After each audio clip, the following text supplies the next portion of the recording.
All right, there are those guys in here. Let's get everybody else hanging out with us, all our Facebook folks. Maybe it's because we're not supposed to put all the Facebook folks in at once, but that's okay.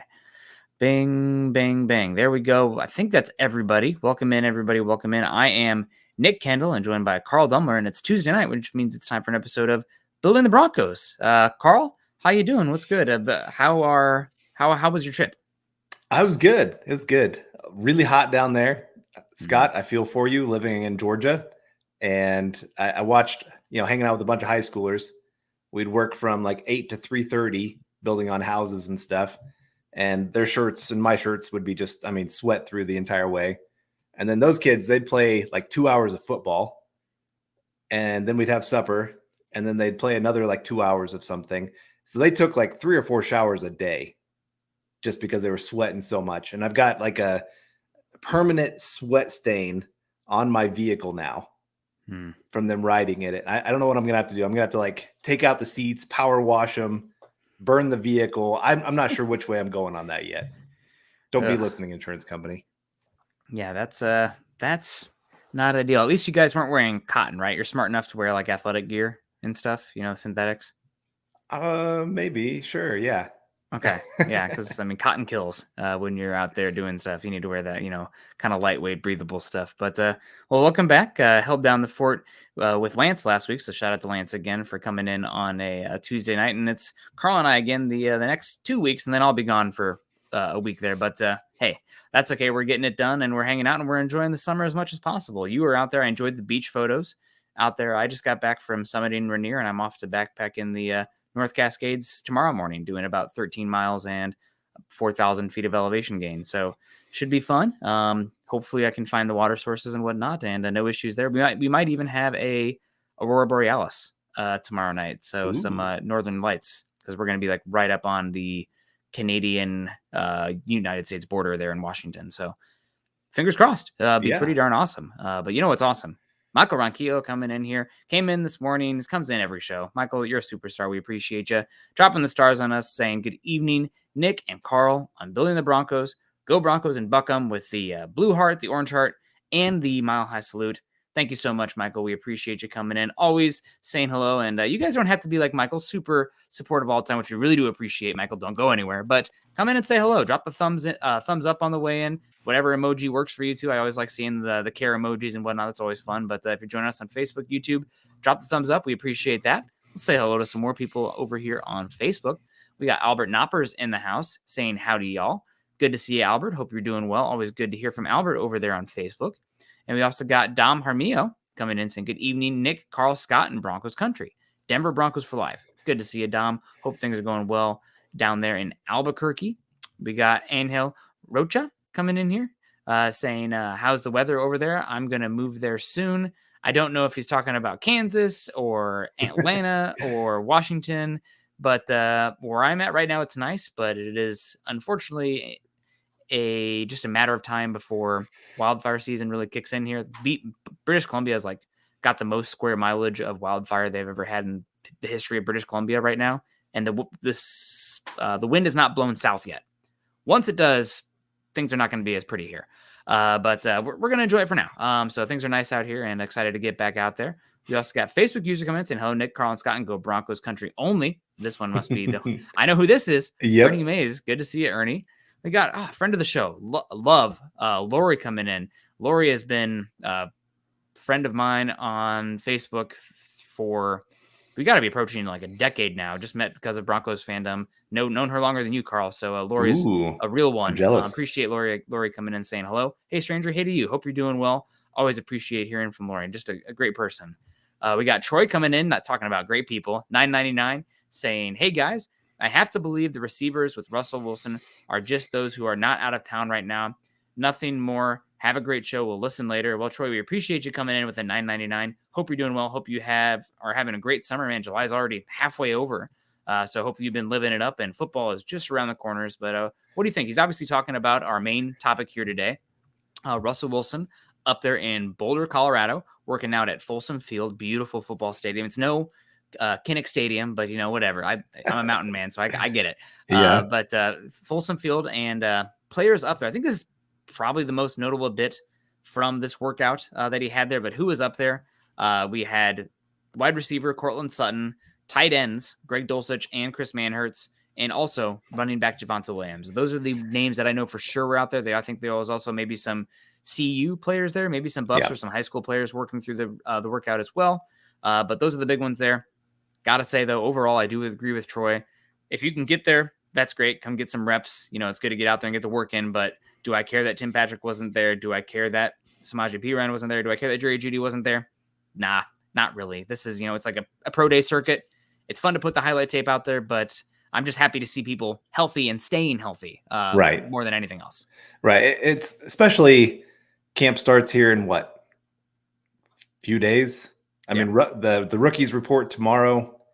I can't remember exactly when the veterans report, but it's pretty soon. And I don't mind players saying, hey, these are my last few days of real freedom until either the bye week or, really into the season kind of thing. So I don't blame them wanting to go get their last little bit of vacation time in, but I also don't blame guys wanting to get a few reps in, and good to see Russ getting locked in early on here. So I'm not going to read a whole lot into that. Really, the whole thing, I'm not going to read a whole lot into. Russ, it's good to see that he's working out. Yeah. But players playing in shells, or really they weren't even in shells, just kind of running around in their shorts. It's good that they're getting reps. You need those reps. And I'd say there's two things you can take away from it. Like I said, he's working out. That's going on. Two, what kind of shape does he look like he's in? He looks like he's in really good shape compared to last year, at least. It really does look like he's kept the weight off this entire off season. And I'm excited to see what that looks like once they actually get into live action games. Can he actually now outrun some of those defensive ends, those defensive tackles, be able to get to the edge that he wasn't able to last season? That's what excites me about that video more than anything else. Yeah, I agree with you 100%. He was moving pretty well. Now, how replicable are the throws that he was making out there? I mean, we've seen enough Russell Wilson in the NFL that we know what he can and can't do. It's not like this display of arm talent and stuff that you see in the pro day circuit, where, you're actually, there's a lot of quarterbacks, especially in the air raid or, the quarterback power spread kind of stuff, where there are throws that they are just not asked to make. And you won't, scouts and personnel people want to see them make those throws in the pro day circuit. We've seen every throw from Russell Wilson. We have data beyond data, knowing what he can do out there on the field and what he struggles with and what he's poor at. So the types of throws, the highlights there, we know he has a pretty deep ball. I'm not learning too much there, but you hit the nail on the head. He does look like he's in much better shape. I thought he was moving better overall. Again, it's not in shells, no defenders, et cetera, et cetera. You're not going to take too much from it, but he looks healthy. And I think the biggest thing overall for me in this one is putting in the work. I think it's good to see him, working with Jake Heaps still. I know there was a lot of hullabaloo made about it last year. Jake Heaps in the building, but all these, if anybody's watched the Netflix, the quarterback series, all these guys are getting as much help as they can and paying private quarterback coaches. Maybe overstepped in terms of the power and influence in the locker room itself, but that's a different discussion. So good to see him working out there. And I think beyond anything else, Javonte Williams still out there getting healthy, getting more reps. Javonte Williams isn't ready. It's not because he did anything wrong. He is out there putting in the work, and he might be the biggest catalyst for what this offense is this season. I know running backs has been the topic of the football world the last 72 hours. He's on his third year. Broncos are going to try to maximize and get every ounce of ability out of him on that rookie contract, as they should with the current pay scale, as inhumane as that may sound. And the fact that he's out there putting in the work, that's great. The Broncos need him. And if he is what he was the second half of his rookie season, offensive floor is going to be significantly higher. Yeah. Once teams actually have to respect the run game. And I've always said that there's only a few running backs that I would really put up there running the football, not catching. We'll take that part out of it, that actually really add yards because of their ability to make guys miss or run people over. Derrick Henry, a lot of years, he was right in that area. Adrian Peterson was one of the best when he was in his prime. Those kind of guys. Right now, Javonte Williams, like I said, that second half of his rookie season, he had a few plays where it should have been a negative play, and he turned it into a gigantic play, 30, 40 yards down the field. And when you got one of those kind of guys that teams really have to respect and say, we have to commit extra guys to the box, that's when Russell Wilson can really shine. That's when he's at his best, when teams really have to commit more to the box. So Javonte Williams, like you said, he could be really the make or break for this offense this season. Yeah, going to be really interesting to see. The Broncos invested heavily in the offensive run game infrastructure. Last year, they struggled a lot. As Scott likes to point out, they were exceedingly weak up the gut, could get no push. And hopefully with Powers, now you got Manhurts in here as well. And Fulton, the fullback's name is escaping me right now. But having Javonte Williams back should be big. His rookie season, I believe he was number 1 in yards after contact per attempt. With a decent sample size of carry. It's not like he had one and he broke a tackle and ran 99 yards and that was it. So that's will be good to have him back and seeing him out there getting healthy and also working with Russell Wilson in the pass game. I think that's going to be huge. On paper right now, you don't have the obvious Darren Sproles. You don't have the obvious Alvin Kamara. Samaje Perine's kind of a jack of all traits, master of none type.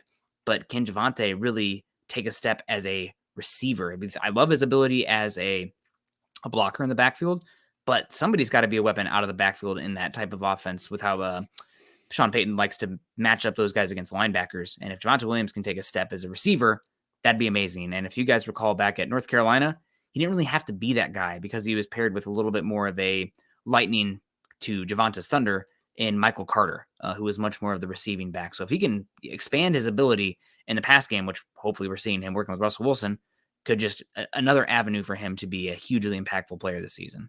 Yeah, no, that's exactly right. So I saw a couple comments in here I wanted to get to. So we got one of our first time people listening live. We got Yo DB for Life saying, how are you guys? First time live, good and informative. Go Broncos. I'm glad you're in here. Glad you're getting your chance to watch. Stick with us throughout the season because it's going to be a doozy of one with Sean Payton in the building. I think they were interviewing some different GMs and things like that around the league. And a lot of them were putting Sean Payton right up there, top 3 quarterback or coaches in the NFL. And you and I've talked about it many times on the show, how much there's really kind of 3 spots that you need good in the NFL. Your quarterback's number 1, head coach is number 2, owner's number 3. If you got those 3 things, I mean, you could argue the order. Quarterback, I think. General manager, yeah, I guess you could argue that too. You need good players. Yeah. But, okay, so there's 4 spots there. The 4 pillars. Yeah, if you got those 4, man, you are set for life. Chiefs, I mean, they've got that going really well right now. I saw something about how Creed Humphrey was the number 4 ranked player in his draft, and which angers me when I'm looking at our center position, going, we could have had Creed Humphrey. And, yeah, now he's with the enemy. But, again, Broncos right now, I think they've got pretty darn good ownership. They're at least learning. They're willing to put the money forward to make this team great. I think you got the coach in place. Quarterback, we'll have to see. I mean, he's making right steps, I think, to really learn from last offseason. I know some of the coaches talked about some of the things that they told Russell they wanted him working on this offseason. And we'll have to see how much he really took to that coaching or not. And general manager, up and down. I think it's still unknown with George Payton at this point. Yeah. It takes a long time to kind of get that idea. And his 2 biggest swings, unfortunately, have been emphatic. Well, one of them was an emphatic miss in bringing in Nathaniel Hackett. We'll see how Sean Payton works out, given the cost and everything added to that. But I think probably a pretty safe bet that's going to work out pretty well.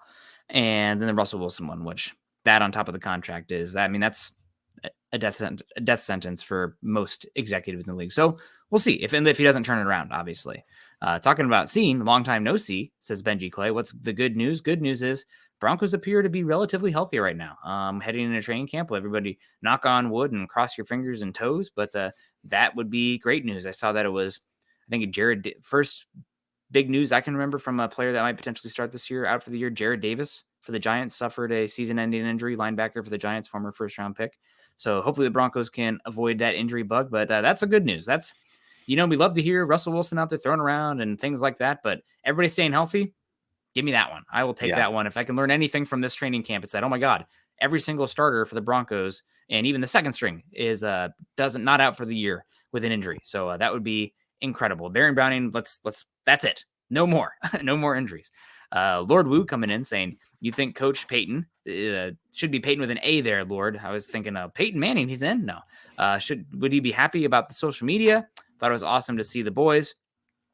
I think that Sean Payton probably doesn't care too much about this being released. It's not his playbook. It's not, his practices. Apparently he runs a pretty darn tight ship in regards to the actual coverage of the Broncos. Like, the media is not allowed to have their phone out. They can't describe specific plays, but out here, a throwing session with the Jake Heaps and out there in Folsom Field, just getting the work in. I don't think that matters too much. You're not giving away any schematics.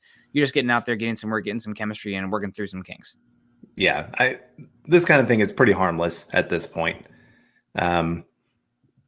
If it was pretty much every other day he's posting videos like this, or I'd say maybe if you're going on vacation all the time and a lot of media and everybody's commenting on how you're not really focused in and it's starting to take away from the attention of the team. This isn't taking away from the attention of the team. You've got other players that are there, like you said, Cortland Sutton, a couple of the tight ends, Javonte Williams, and it's right here a few days before training camps kicks off. So it's showing, hey, these guys are here a week early. They're locked in. They're ready to go. They want this to be a good season. So I think for the most part, this will be viewed positive by Peyton. Yeah. I getting in the work, everyone's staying healthy. I don't think it matters too much now if they're giving away, state secrets, or if the Broncos and Russell Wilson are giving putting out tape of the actual practices, there'd be a problem. Also, I think that given Sean Payton came in and laid down the law, Russell Wilson's office is gone. Jake Heaps isn't in the building anymore. It's fine that they're getting the work outside. But as long as the power dynamic this is Sean Payton's team, it's the owner's team, but it's Sean Payton's team, and people are listening to him and what he says goes, there will be no problems. Now, if there's pushback and things are wrong there and people aren't listening or taking direction of Sean Payton and the coaches that he has selected, then there could be some comeuppance. But we are far away from that right now, and we'll just live in the positives for that one. So we'll, day by day, week by week, game by game, we'll see how it plays out. We got C. Chang coming in saying, "What's up, Broncos? Can't wait for football to get started." Absolutely. It's good to see you, C. Chang. Thanks for coming in. Todd Moyer coming in saying, "Let's all hit that like button." Thank you so much, Todd. We appreciate that. Michaela Israel saying, "Good evening, Broncos country." Good evening to you, Michaela. Hope you're doing well. Hope you've had a good summer. Jan Fitz in the house saying, "What would teams do with KJ Hamler and Marvin Mims on the field at the same time, along with Tim Patrick and Cortland Sutton as well?" So, Carl, this is kind of a question for you because you are the wide receiver guy. There's 4 wide receivers out here. Judy's off the field in this scenario. What would teams do? I think he's asking what would opposing teams do. I think the bigger question is, what would Sean Payton do with this 4 personnel set than what would opposing teams do? Well, I'm surprised you have Jerry Jeudy off the field because he's kind of that middle of the field attacker kind of guy for you. And so if you're wanting to really attack the different levels and make them have to defend short, medium, deep, I would have probably Jerry Jeudy on for one of the deep guys, because you can have Cortland Sutton and Tim Patrick. They don't mind running those 9 routes. Those are usually your deep routes going down the field. And you could have either KJ or Mims on the other side. So I guess if we're having this personnel on the field, I might put KJ and Mims on the same side of the field. And I'm having one of them kind of attack the middle of the field, and I'm having one stay on the outside, and making those safeties really have to commit. What are we doing here? Like, are we going to have to defend deep halves pretty much and stay with these guys? And then I'm having Cortland Sutton kind of run a deep in route, cutting across, probably 15, 20 yards down the field. That spot's going to be open because the safeties are going deep with the other wide receivers. Tim Patrick, I'm probably having him run maybe a little bit of a slant route. Maybe he can be your quick hitter if you see them playing really deep and everything's opening up, or he's going to be in a one-on-one situation. Could also be, I decided to run out of this. When you're having those guys take all the safeties deep and everybody's pretty much worried about everything being won over the top, that's a quick handoff to Javonte right up the middle. It's going to be pretty light box. Yeah, I'd be curious to see what Sean Payton would do in order to help uncover KJ and Mims, because both those guys are a little bit smaller and have some struggles getting off press. So I think both of them, maybe even one of them in motion to help unlock them a little bit more as well. Maybe even one runs a like bubble screen kind of look out there to draw somebody in there in the deep route on the other side. But would be interesting. Broncos have a lot of interesting options at wide receiver. Hopefully they can all stay healthy, and definitely pulling for all of them. KJ Hamler, obviously, I don't know if you saw the interview with him, pretty emotional, talking about how rough life has been with the injuries and his post grandma. But, it's been frustrating. He hasn't lived up to the second round pick. But as a, human being, like really pulling for him because he's been going through it. And, it's always rough to see another human being going through so much pain. So hope things are good for KJ Hamler and on the right track. And shout out to Tim Patrick for having him come in and live with him and take him under his wing a little bit too. Right. So. And this might be a very callous question to ask right after that. What do you think are his odds of really making this roster?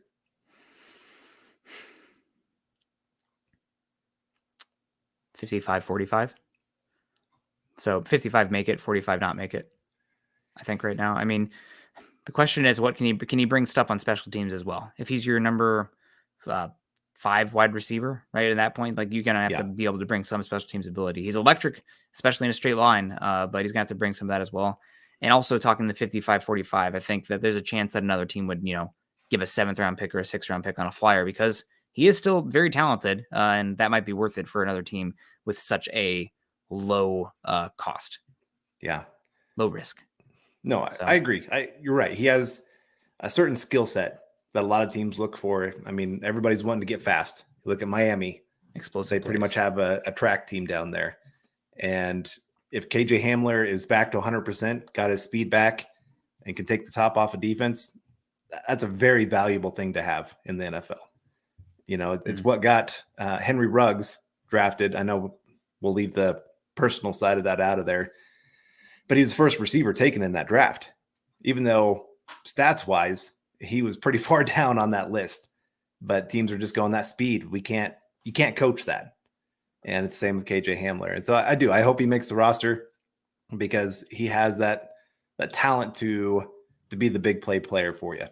I mean, we saw it in that, I think it was in a preseason game against Minnesota with the deep pass from Drew Lock, where he actually had to slow down because he had like 5 or 6 steps on the guy, and Drew Lock threw it just a little bit short. But those kind of plays, that can change a game in a moment.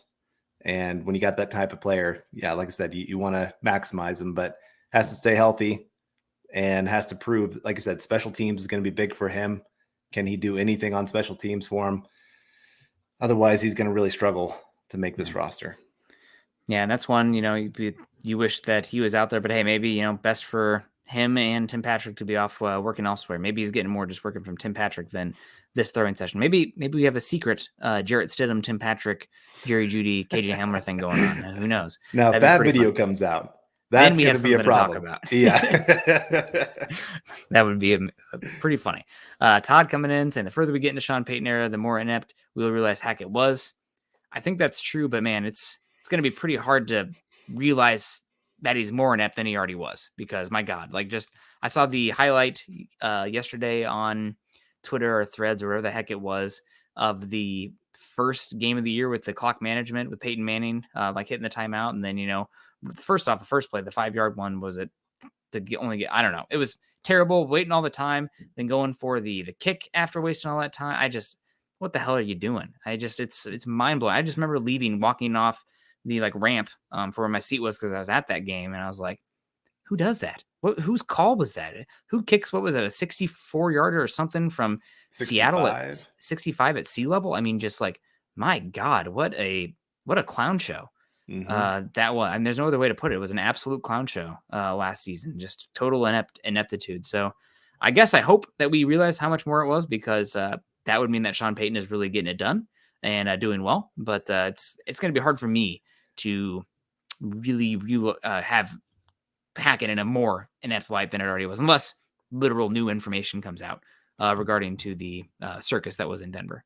Right. Well, and it plays into how much talent is really on this team. I mean, was it really Hackett was that bad and his coaching stuff was that bad that they couldn't maximize this talent on the field? or is it that the Broncos still have that long ways to go? Russell Wilson, is he closer to being that top 10 quarterback that he was most of his career, or is he what he showed last year that he's really fallen off a cliff? That's going to be the big questions right now that really cement more and more whether Hackett is just downright terrible and was way over his head, or whether Hackett shouldn't be getting as much blame as he is. We're going to find out. And I think Sean Payton may be telling a little bit as well for that one. So it'll be fun. And I mean, in ways that are not his specific coaching. So we got Chase coming in here saying it feels like Sean Payton will have a fair amount of work to work with when it comes to the skills position. At least I hope so. There's a lot of names, but there's not a lot of sure things, I think is the way I'd put it right now. Jerry Jeudy been up and down. God bless. I think maybe something turned the corner for Jerry Jeudy, but I have not seen him on social media this season, really, despite his name being in the headlines so much. So I think that's good. I mean, seems like he's just putting in the work. So obviously it was frustrating. It's been frustrating for him, especially after, the luxury cruise ship that he was on. That was the Alabama offense and the wide receivers around him. But seems like he's been kind of quiet and just putting in the work and understanding it takes a little bit more what it takes to be a pro. So shout out to that. I'm glad that he seems like he's really putting in the work this year. I'm pulling for him. And Sutton hasn't been the same since the injury. Patrick's coming off an injury. KJ Hamler, we're not sure about. Mims is a rookie. Dulcich last season up and down, not a really good inline player. Troutman, Manhurts, Javonte Williams coming off an injury. I mean, a lot of names. I have no idea how they're going to actually come out and play those. So hopefully a shotgun approach, somebody steps up, but there are no sure things there. Yeah. And Jerry Jeudy released a video today, by the way.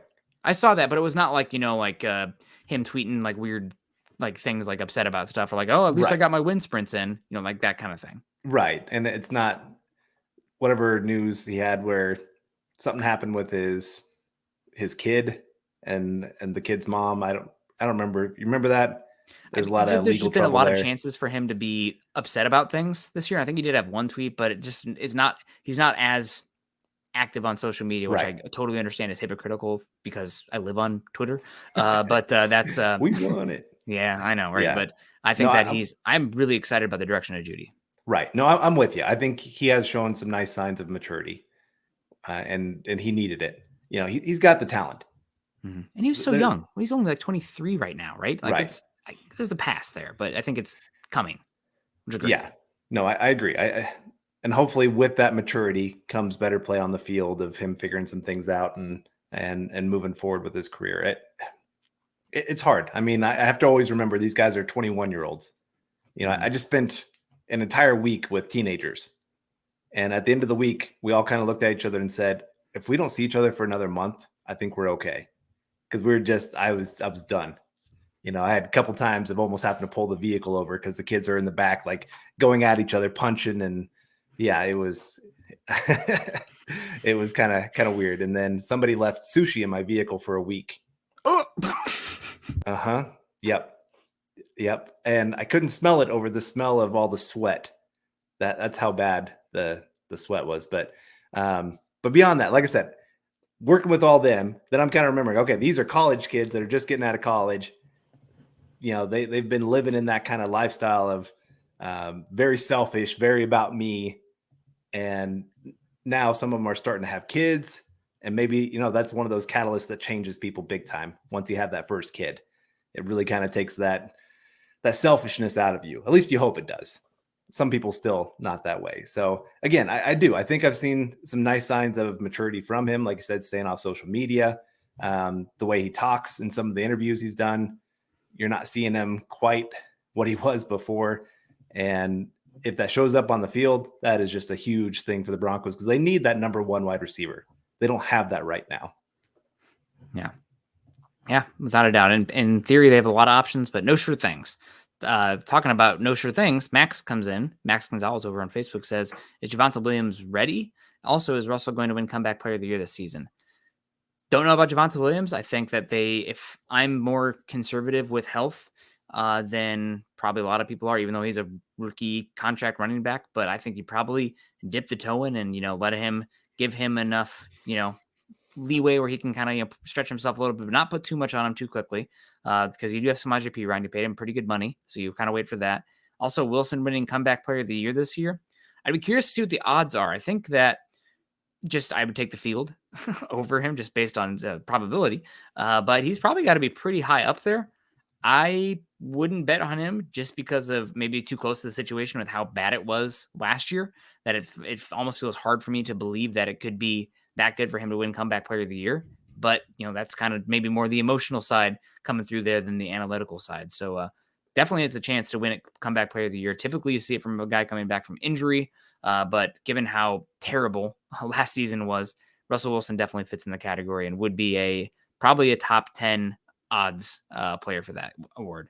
Should be at least. I'm looking at some of the sports betting, and they, depending on which website you go to, I think they have him fourth. Okay. Damar Hamlin is number 1. Tua is number 2. Breece Hall is number 3. Okay. I mean, they all make sense, right? So I probably would not bet on him for that one, but if he won it, that'd obviously be incredible. And he's got a real good chance. So says Vegas. So yeah, thanks for the comment, Max. We appreciate you. Chase coming in with the 2 goats there. Thank you so much. I don't see them. There must be somewhere else. I see 1 goat over there, but I don't know about here. We're in the Seattle shirt. Does that make me a bad person? It's got Bigfoot on it. That's okay. So we got that going. We also got Zach Powers. Yeah, this is a good one too. I don't know if Scott also mentioned that. If Damar Hamlin takes a single snap this season, he could be the comeback player of the year. Also, I mean, Javonte Williams could be a comeback player of the year, right? Coming off the ACL injury. He's been awesome there. So it would be a really interesting one to see what happens. And also Scott says, why not Jameson Williams? Isn't that the guy who's suspended for the whole year? Because, okay, I'm not sure what's going on. But that's, yeah, I think Damar Hamlin would be a very good option as well, especially because of the narrative, right? Like you get out of the whole SB show award thing with him on there winning comeback player of the year for what happened there. Right. It's one of those awards. It's not just about the statistics. Mm-mm. There's a lot more story involved with that. It's kind of like Alex Smith when he came back from his leg injury, and I think he won comeback player of the year. And just a great story. I think Alex Smith is one of my favorite non-Broncos, and I know he played for the Chiefs, but I mean the Broncos beat him almost every single time, so we really shouldn't be too mad at Alex Smith. But just seeing him kind of revitalize his career after going through so many coaches there with the 49ers and looking like he was going to be a huge bust, finally gets himself a good coach, turns his career around, then busts his leg, looks like maybe even going to lose his leg and comes back. So like I said, that was a really neat story. Damar Hamlin, another great story for the NFL. And like I said, if he takes 1 snap, I really have no problem with them giving him the award. Yeah, I do not disagree with that at all. So as we start to, wrap it on up here, Carl, any more thoughts on the players that attended the camp and any other takeaways from the camp? I did see Lance mention in a comment that he wished he'd have seen a little bit more of, the 3-step drop and hitting things in time with the slant routes. I'm sure that is going to be peppered to death in the practice reps, so I don't mind it too much in this release, but in this release that we saw from Russell Wilson working at CU's field. But I agree. Last season, the issue wasn't so much the deep ball. It's the timing and the quick routes and the middle of the field stuff. We had all the narrative last year that he was doing it constantly, working in the middle of the field in practice, but did not play out in the regular season, obviously. So again, not putting too much into it. But do you have any thoughts about the players that were there? Anybody missing? Anybody you wish was there? Anybody you want to highlight that was there? I mean, I'm glad Cortland Sutton's there. I think early on in the season, you saw Russell and him have a nice connection, and they kind of lost it as the year went on. I'm not sure some of Wilson's injury might have played into that. Obviously, the team's struggling, but they seem to have that nice connection early on. Like he was the one player that he trusted.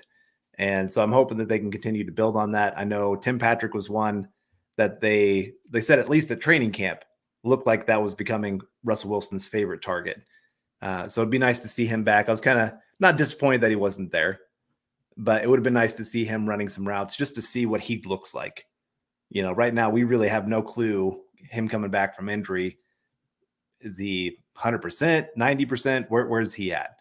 Same with Javonte Williams. I mean, I'm glad he was there. It's just another sign of just how close he is to being at least ready to play some snaps. Now, is he 100? He won't be, taking 20 carries a game early on. I don't think. I hope they aren't doing that.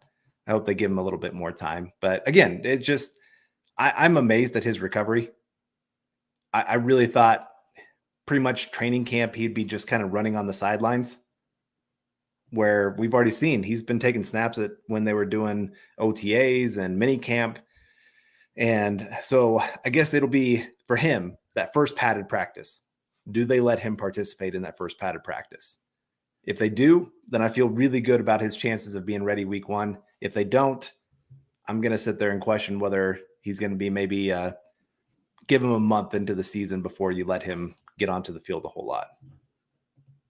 Yeah, it's going to be interesting to follow him, no doubt. And that kind of goes hand in hand with Miller's comment here. Javonte Williams does start week 1. How do you feel about him playing against the Raiders, who the team he got injured against week 5 last year? First game. Good for the narrative. Maybe it's going to be a little bit of heebie-jeebies there for Javonte, but he's a professional. You know, that's what he lives for. I'm sure he'll be, if anything, even more juiced to get out there. I hope that the coaches are smart and, you know, don't let him get too hyped up out there, right? Just go out there, play the game, because when you're a little bit too amped, that's where you can make some mental mistakes and whatnot, and put yourself at risk and others at risk too. But yeah, I think that's a good narrative-wise, but I don't think it means probably too much. But that'd be a good question for him. I would like somebody in the Broncos media to talk about that, and if there's a one-on-one session with him, just saying, you know, you got injured against the Raiders. How's it feel to, you know, finish that game, kind of finish what you started there, and then take that next step? But yeah. And hopefully it'll be a better response than what we got last year from Nathaniel Hackett, where you asked about a rival and it's like, oh, we love everybody. No, just say you hate the Raiders. It's really easy. It's a softball question. Yep. Just say you hate the Raiders. We love it. David McElrath coming in here, $10. Good to see you, David. Papa Bear. That's another Denver Broncos nut. Appreciate you coming in here saying, good evening, Broncos country. Nick, Carl, Dylan, and Deacon Scott.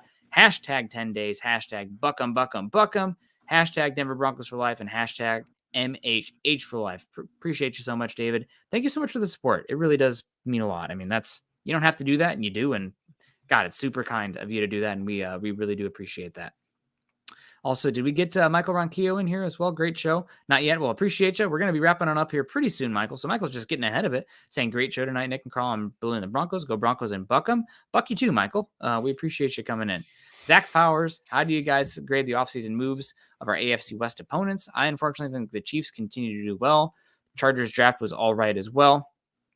I think that none of them made big splashes. I think the Broncos actually got better, but they spent the most money.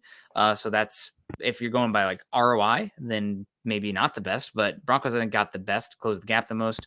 As far as these teams' drafts, I was a little bit sad that the Raiders got, the Texas Tech pass rusher, who I thought was extremely talented, whose name's escaping me right now, but the absolute freakazoid with the arm length and stuff to pair with Max Crosby. I think that could be a problem going forward as well. Even if the Raiders back 7 is trash, that he could be a very good Tyree Wilson. Just came to me. There we go. That could be a problem with them. And I think the Chiefs just continue to do pretty well, but they have a cheat code, man. They could, do anything. And it's like Patrick Mahomes touches it and it turns out well. So we'll see what the Patrick Mahomes evolution looks like once Andy Reid is retired, which probably in the next 5 years, you'd assume. God, but they're going to be pretty right. I mean, hopefully he's healthy and everything too. But the next 5 years. But that's anything they do. It's like Midas, right? Everything turns to gold, which maybe turns into a curse at some point. But for now, it's good because they have Patrick freaking Mahomes, and it's an unfortunate reality. But I think where none of them, I think, really were that incredible. I think if anybody, the Raiders probably did the worst because Jimmy Garoppolo is hurt. I think they downgraded at quarterback. Josh McDaniel's still there. It seems like that's just ending up. It's going to end up in flames. And there's been some rumors that the Raiders probably would have gotten out of the McDaniels contract if they had more cash on hand to pay for a new coach and buy out McDaniels. So probably the Raiders the worst one. Yeah. I do wonder the Chiefs offensive line, how much of a step back, or do they stay the same? I mean, their interior probably top tier of the NFL, top 3. But those tackle positions, you got 2 new tackles. It's going to be interesting to see just early on how they mesh with Patrick Mahomes and what he does. It takes a while to learn a quarterback, and just especially a guy that likes to move around the pocket, buy extra time. It puts a lot of pressure on those tackles. So I'll be interested in that. Chargers, like I said, not a whole lot that you really get excited or down on with them. Their draft, Quentin Johnson for the wide receiver position. I mean, it's just another weapon for him, but they're another team, coaching staff. I feel like some of that was cash on hand for them as well. If they got Sean Payton, I would probably almost pick them over the Chiefs for this upcoming season. But they decided to go cheap at the coaching position, and I'm not really a big fan of their guy. And so I think they're still going to be held back. Their talent level is going to be held back because of that. Mm-hmm. Raiders, I think they'll finish worse in the division. They don't even know who their quarterback's going to be week 1. And Chiefs, like I said, just seems like they can just plug and play. Guys come in, you think, okay, you lose Tyreek Hill, your offense is going to take a step back. Nope, we're still good. Travis Kelce, somehow he becomes ageless. Hopefully this is the year where he starts maybe losing a little bit. But even there, like, his game is not so much based on athleticism. He's a great route runner. He's a smart football player. I don't know, listening to him in interviews, it's always kind of a different side of it. But on the football field, guy as smart as can be and locked in with Patrick Mahomes. Those guys just think alike on what they're seeing on the field.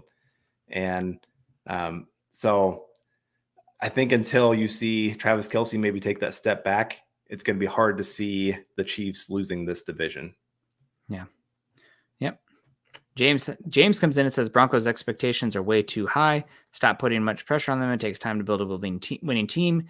Fans are stressed, not rational. Every year you think Super Bowl bound. Get real. Some fans do, some fans don't. You have the over-rational homers, and then you have the way too negative pessimists out there. I think that Carl and I are probably right around. You're hoping that this team is playing meaningful football games in December, probably floating around 500. And, the last month of the year, if you got a chance to, stack a couple wins and sneak into that 7th spot, that's probably my expectation this season for this team. Could be better, could be worse. There's a wide variety of outcomes, but I think that is my expectation at least. Yeah. And I don't think it's crazy to think the Broncos, like, that's not unrealistic expectations. Sean Payton's done that before. Took over a New Orleans team that was worst in their division. First year, boom, they win 10 games. And this is back in the 16-game season. So 10-6 his very first year. I think that's realistic for the Broncos to possibly get to that 10-win area and be right there in the mix for the playoffs. I don't think any of us, I mean, I guess I haven't quite always listened to every one of the other shows, every episode, but I don't think any of us have really said, oh yeah, Broncos win the Super Bowl this year. So I don't think we've had unrealistic. It's pretty much, if Broncos can improve, if they can make the playoffs, we're going to feel pretty darn good about this team moving forward. That's the step they have to take. Yeah, absolutely. And we've said it on here a few times, a lot of things that should counteract and be a little bit more balanced this season. Injuries, 1-score games, that should just hopefully lead to more wins, even if you had the incompetency that was the coaching staff that we had here last year. So we'll see. I think last year way too high, but we had a lot of new variables all at once, which made it a much more volatile team. This year, still new variables, but not as much. You kind of are baked into the parameters that you have. But I think, Carl, you had the stat that teams that typically spend the most money, overall money in an offseason, make the playoffs that next year, like a really high amount of times. Obviously, no guarantee. They average 5 more wins compared to the year before. So for the Broncos, that would be 10 wins on the season. That's crazy. That's a crazy difference. Because a lot of times you see teams win the offseason and that doesn't happen. So we'll be interested to see how it plays out for the Broncos. But guys, we are at 6:50 Mountain Time, and we got to start wrapping it on up here. Talk a little bit about Russell Wilson's pro day going on. We'll have another chance to talk about some other things. Thanks to everybody who came in and supported us today. Michael Ronquillo, obviously. We had David Meckelrath, of course. Appreciate you, David. Hope you're doing well. Troy Bauer coming in with the stars as well. So you guys are great. Thank you so much for coming in and saying hello. Carl, any final thoughts? We talked about, of course, the offensive weapons. We continue to talk about the offensive weapons. It really is an interesting topic on here that there's so much that we don't know just yet. Jake Heaps working with Russell Wilson and the guys who made it for that throw-in session at Folsom Field. Greg Dulcich, Chris Manhertz, Cortland Sutton, and Javonte Williams. Talked a lot of Javonte Williams too as well. Any final thoughts? We didn't talk too much about Dulcich being there. Cortland Sutton being the only wide receiver there as well, even though it seems like he's maybe even third in the pecking order in terms of excitement for the players at wide receiver this year. Any final thoughts? Yeah, Greg Dulcich is one. I think it's been kind of interesting to see Sean Payton kind of change his attitude about the guy. Kind of got there, wasn't really all that committed to him. Kind of, I don't know, really didn't want to talk a whole lot about him. And then we saw about halfway through the offseason, all of a sudden, this is our joker player on offense. Just a lot of compliments coming his way. So I really am interested to see how the Broncos want to use him in this offense. Like I said, we got all these wide receivers, a lot of names that have put up some decent numbers at times, had some really good games or really good moments. But I think Greg Dulcich could be kind of that surprise player that maybe becomes a bigger factor than maybe a couple of these wide receivers we've talked a lot about. Yeah. It's going to be wild. Going to be a lot of fun to see how it all plays out with the pecking order of the playmakers and just the offense in general. Don't know what it's going to look like, but I feel like I can guarantee you that it's going to be far more competent and cohesive and actually have a general direction. It's not just going to be, spaghetti thrown at the wall and see what it looks like. I think there's going to be a plan and a direction that they want to go with Sean Payton with the personnel. So should be a lot better this year. Appreciate everybody coming in. Make sure you guys are following Carl and I on Twitter. Carl is at Carl Dumler MHH. I'm at Nick Kendell MHH. Also make sure you guys are following us at BTB Pod, as well as at Mile High Huddle. And of course, follow us at Facebook, facebook.com/Mile High Huddle and facebook.com/Mile High Huddle Pod. As the ticker says underneath there, please subscribe to our channel, Mile High Huddle, like and share. We got Patrick coming in with the Aloha. Good to see you, Patrick. I'll be drinking some of your coffee here in about 12 hours. So looking forward to that already. And Carl, good to see you again. We'll be back hanging out again next week, and then I'll be off a week. But always fun. I'm glad to hear you made it back safe from your trip out there and enjoying the summer. Thanks for everybody joining us today. Like I always like to say, make sure you continue to choose kindness and compassion. And as always, go Broncos.